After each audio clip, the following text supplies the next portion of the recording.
65년 사는 동안 부동산 투자를 몇 번 해봤고, 주식 투자는 작년 3월부터, 그러니까 1년 6개월도 안 됩니다.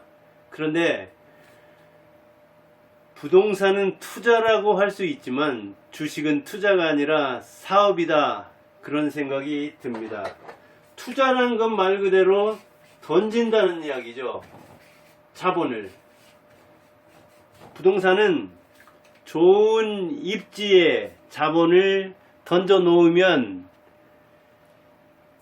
세월이 가서 그게 좋은 입지였으면, 좋은 시기를 골랐으면 수익을 안겨주는데, 주식은 그렇지 않더라고요. 뭐 1년 반 주식 병아리가, 주식 개미가 무엇을 알리우마는, 아무튼 제 판단은 그렇습니다.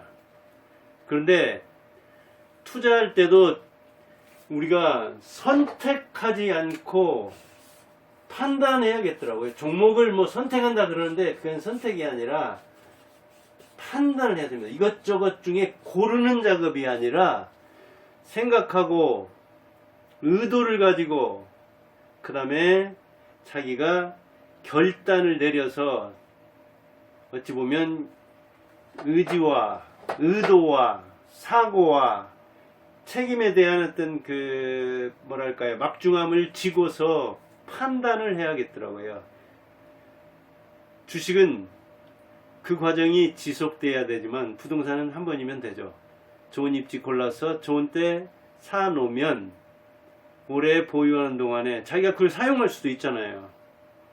주식은 삼성전자 주식을 사용할 수 있습니까? 물론 뭐 이렇게 빌려주는 수도 있고 그런다고 합니다만은, 또 그걸 보증으로 해서 돈을 빌릴 수도 있고 그러기는 하지만, 주택처럼 월세를 받는다든가 아니면 자기가 살고 있으면 가치가 오른다든가 그런 건 아니잖아요. 그러다 보니까 우리나라 부자들은 대부분 부동산으로 돈을 벌었습니다. 부동산에서는 성공 확률이 50% 안팎? 물론 자기가 살려고 했는데 그게 올라서 자기 투자가 성공하는 수, 그런 수가 많죠. 집을 한 채 가진 사람들이 많고 집을, 자가를 보유하지 못한 사람도 있으니까요. 그런데 주식은 종목 선택이 아니더라고요. 종목을 잘 판단해야 돼요. 시기도 역시 마찬가지입니다. 업종부터 시작해가지고 그 다음에 그것을 계속해서 자기 책임 하에 보유하고 있으면서 대응해야 돼요. 현실 시장에, 주식 시장에. 그게 굉장히 어렵더라고요. 1년 반. 저는 1년 반 정도에, 요즘 한 2개월, 한 1개월쯤 되는구만요. 1개월쯤이 손실 구간이었고 나머지는 이 수익 구간에 있기 때문에 이거 쉬운데, 잘하면 버핏이 냈다는 뭐 한 22% 안팎 연간, 이거 이렇게 되면 부자가 되는 거 아니야? 자, 투자액으로는 아마 10% 안에 드는, 뭐 많지는 않지만 많다면 많고 적다면 적은 그런 정도죠. 근데 지금으로 봐서는 제가 투자 실력도 10% 안에 들려가 장담 못 하겠어요.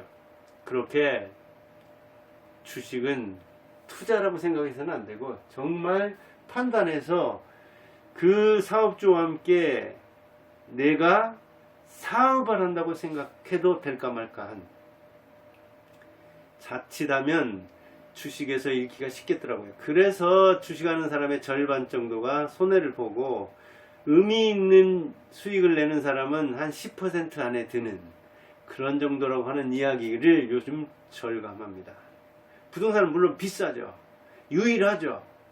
그러니까 투자를 쉽게 할 수는 없죠. 뭐 갭 투자다 뭐다 해가지고 쉽게 투자하는 것 같이 생각이지만, 집 한 채 이를테면 몇 천만 원만 들어가도, 아주 비싼 거는 몇 억이 들어가면 그런 걸 투자하기 힘든데, 저는 이제 뭐 집보다는 토지인데, 토지는 정말 말 그대로 자금이 있어야 되잖아요. 토지는 뭐 그것을 담보로 해서 돈도 잘 안 빌려줍니다. 제가 이제 학원 하면서 견학에 나갈 때 또 사용하기 위해서 박물관 꿈을 꾸고 그럴 때는 그런저런 그 차원에서 이제 농지 뭐 이렇게 구입하고, 또 필요에 의해서 이렇게 샀다가 뭐 대부분 이제 지금 정리하고, 한 10여 년 전에 빚 없는 게 부자다 하는 생각으로 이렇게 사는데, 주식은 유일무이하진 않죠. 싸죠. 삼성전자 얼마나 주식수가 많습니까? 그러니까 같은 주식이 많으니까 이 입지에 있는 이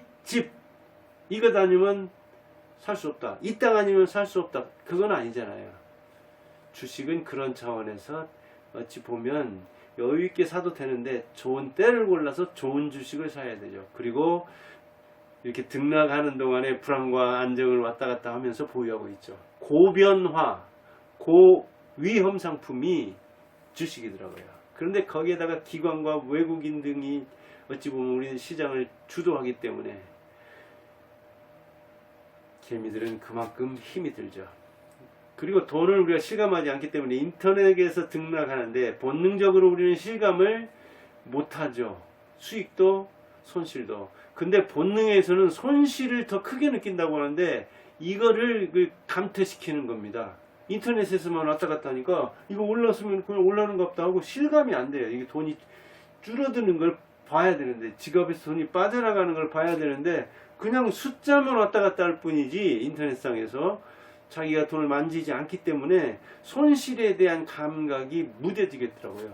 그런 차원에서 어찌 보면 이 손실 복구 못하면 큰일이다 하면서 손절을 못하는 게, 그 손절을 확정하면 이게 복구가 힘들어서 그런 측면도 있지만 숫자에 대한 감각이 무뎌져서 그런 것 같더라고요. 이제 그거를 출력을 해야, 출금을 해야 실제로 야 돈이 이거밖에 안 남구나 그러는데, 그 계좌가 깡통이다 하더라도 뭐 또 이렇게 내려왔으면 이렇게 올라가는 수도 있지, 그렇게 생각하는 사람들이 있을 수가 있더라고요. 해보니까 그렇더라고요. 저도 그런 측면이 있어요. 이게 실감이 안 나요. 그냥 통장이 들어있는데 사실은 현실 속에서 몇 억이면 이거 어마어마하죠. 1억만 해도 100만 원씩 어찌 보면 한 10여 년 이자가 이제 이렇게 어느 정도 주어지니까 10여 년 뺐을 수 있는 돈이니까 이거 어마어마한 돈인데도 1억 10억 알기를 그냥 유튜버들이 뭐 우습게 이야기를 하니까, 실제로는 1억 넘은 돈을 투자하는 사람들이 뭐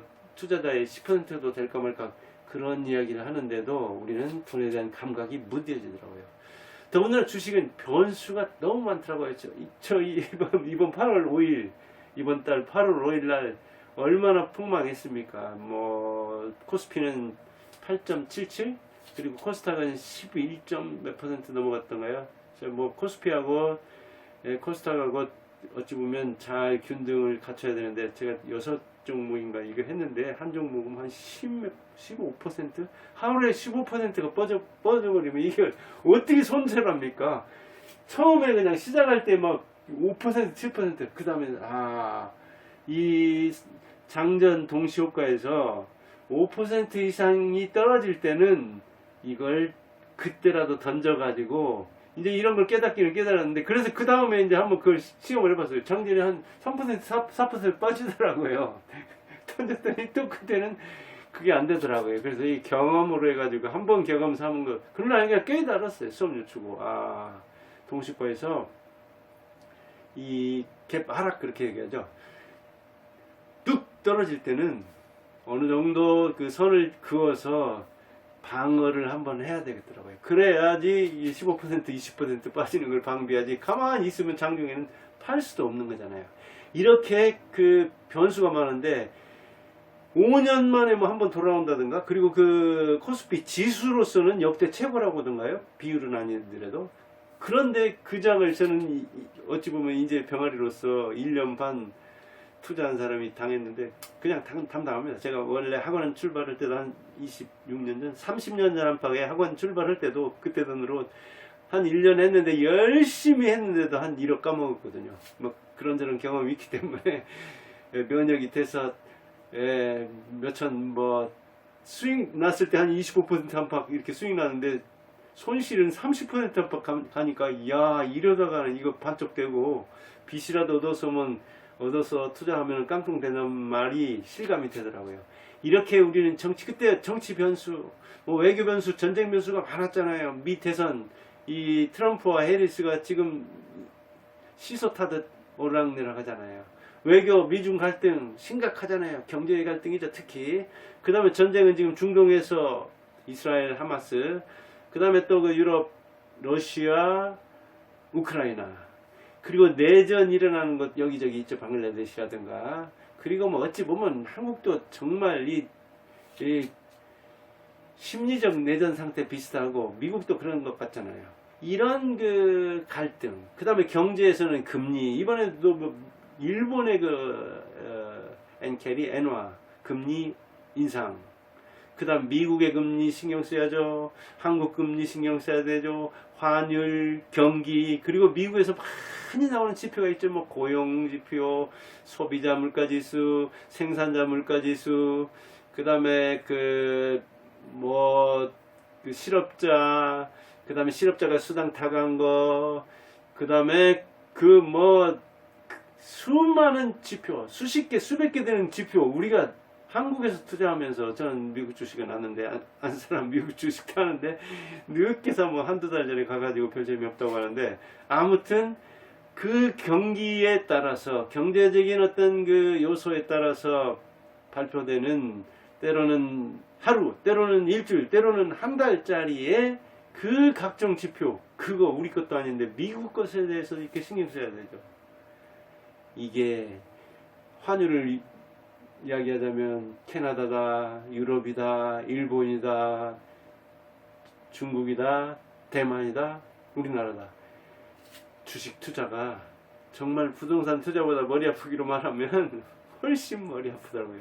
근데 이게 이제 소액으로 할 수 있으니까, 그리고 어찌 보면 극과 극으로서 잘하면 뭐 로또 비슷하게 다른 사람이 0.001%로 있으려나요?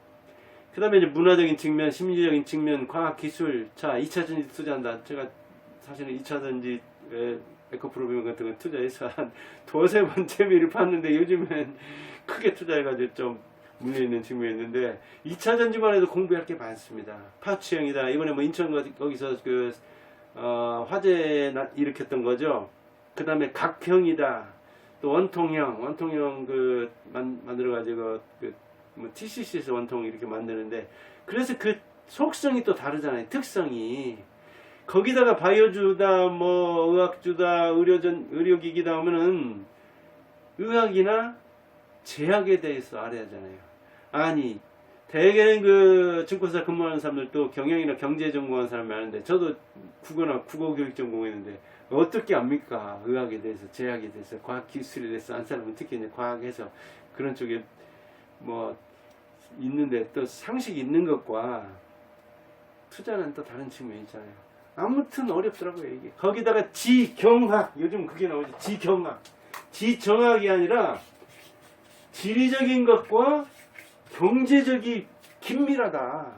지정학은 필수고, 지리와 경제, 이거는 우리나라, 미국, 일본, 또 중국, 유럽을 같이 봐야 한다는 거예요. 그러니까 어찌 보면 이 만물 박사가 돼야겠더라고요, 주식 투자하려면. 근데 그 주식시장이 또 우리나라는 조작이 가능한 측면이 있잖아요. 외국인이 뭐 선물로 거의 우리나라 주식시장을 갖고 논다고 하는 측면이 있고, 제가 봐도 그냥 울렸다 웃겼다 하는 것 같더라고요.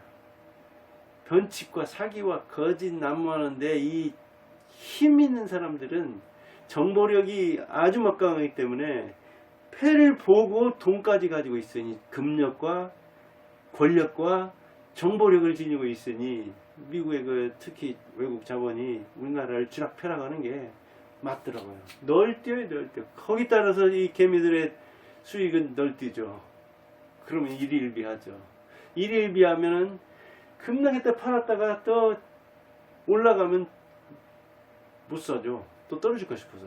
떨어지면 또 손질을 못하죠. 올라갈까 싶어서. 그러다 보면 서서히 내려가고 서서히 올라가는 걸 잡지도 못하고 팔지도 못하는 그런 현상이 있더라고요.